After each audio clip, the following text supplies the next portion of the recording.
இறையேசுவில் பிரியமான சகோதர சகோதரிகளே, நமது ஆண்டவர் இயேசு கிறிஸ்துவுடைய திருப்பெயரால் உங்களுக்கும் உங்கள் குடும்பத்தில் இருக்கிற அனைவருக்கும் அன்பும் சமாதானமும் மகிழ்ச்சியும் உண்டாவதாக. அன்புமிக்கவர்களே, ஏப்ரல் மாதம் 17ஆம் தேதி தாயாம் திரு அவை புனித போப் அனிசெட்டஸ் என்பவருடைய நினைவு நாளைத்தான் கொண்டாடுகிறது. திருச்சபையினுடைய வரலாற்றில் 2வது நூற்றாண்டில் வாழ்ந்த திருத்தந்தையாக இவர் கருதப்படுகிறார்.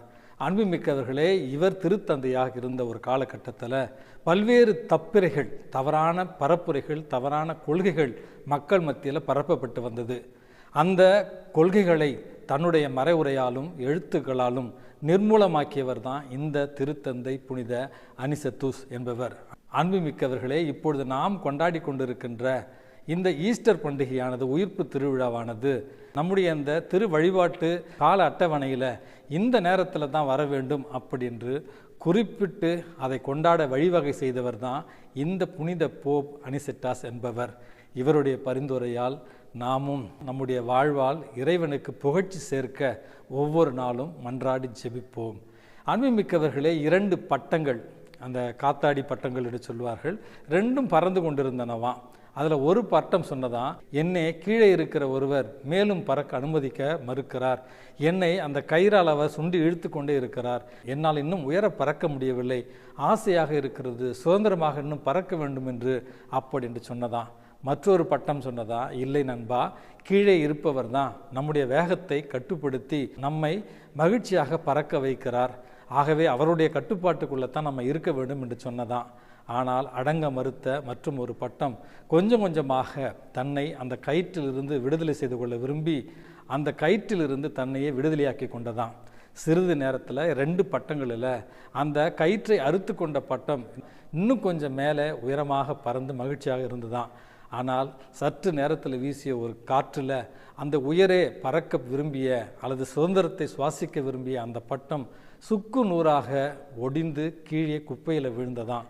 அன்புமிக்கவர்களே, இந்த நிகழ்ச்சி சொல்வதற்கான காரணம், இன்றைக்கு நம்முடைய இந்த உலகத்தில் என் விருப்பம், என் சித்தம், நான் விரும்புவதை மட்டும்தான் செய்வேன், எனக்கு இதை செய்வதற்கு அனுமதி இல்லையா, இந்த ஒரு சின்ன விஷயத்துக்கு கூட நான் வேறு யாருடைய அறிவுரையாக கேட்கணுமா, அல்லது யாருக்காவது கீழ்ப்படிந்திருக்கணுமா, அல்லது யாருடைய விருப்பத்தையாவது நான் நிறைவேற்றி தான் வாழணுமா, எனக்குன்னு சொந்த வெறுப்பு இல்லையா, நான் இன்னொருத்தரை தாங்கி தான் இருக்கணுமா, அப்படி என்று சுதந்திரம், என் விருப்பம், என் சித்தம் அப்படி என்று இன்றைக்கு பலர் சுதந்திரத்தை தேடி அலைந்து கொண்டிருக்கிற இந்த ஒரு சூழலை தான் நமது ஆண்டவர் இயேசு கிறிஸ்து நற்செய்தியின் வாயிலாக நம்முடைய தந்தையினுடைய திருவுளத்தை நிறைவேற்றத்தான் இறைவன் இந்த மண்ணுலகில் நம்மை படைத்திருக்கிறார்.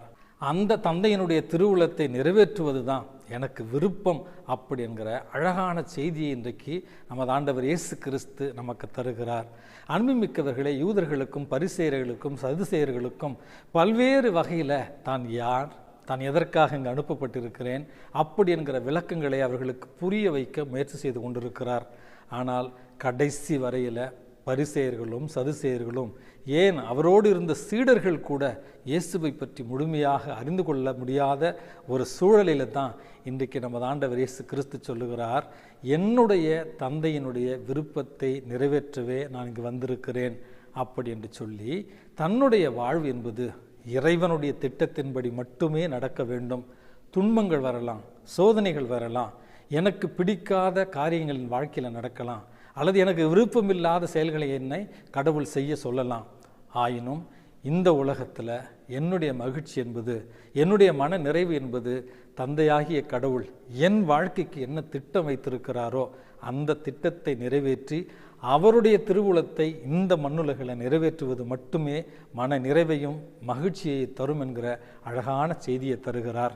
ஆகவே அன்புமிக்கவர்களே, சுதந்திரத்தை தேடி அல்லது என்னுடைய மன மகிழ்ச்சியை தேடி என்னுடைய சுய சித்தத்தை நிறைவேற்ற கடவுளுக்கு மறுப்பு தெரிவித்து நாம் வாழ்கிற பொழுது நிச்சயமாக இந்த வாழ்வு மனிதர்கள் பார்வையில் இந்த வாழ்வு வெற்றி பெற்ற ஒரு வாழ்வாக இருந்தாலும், மகிழ்ச்சியான ஒரு வாழ்வாக இருந்தாலும், உண்மையான வெற்றி பெற்ற ஒரு வாழ்வாகவோ, உண்மையான மகிழ்ச்சியை பெற்ற ஒரு வாழ்வாகவோ, உண்மையான மன நிறைவு தருகிற வாழ்வாகவோ அது இருக்காது என்பதை புரிந்து கொண்டு நம்முடைய அன்றாட வாழ்க்கையில் இறைவனுடைய சித்தத்தை நிறைவேற்ற உறுதியேற்போம். எல்லாம் வல்ல இறைவன் தந்தை, மகன், தூய ஆவி உங்களையும் உங்கள் குடும்பத்தில் இருக்கிற அனைவரையும் நிறைவாக ஆசிர்வதித்து பாதுகாத்து வழிநடத்துவாராக. ஆமேன்.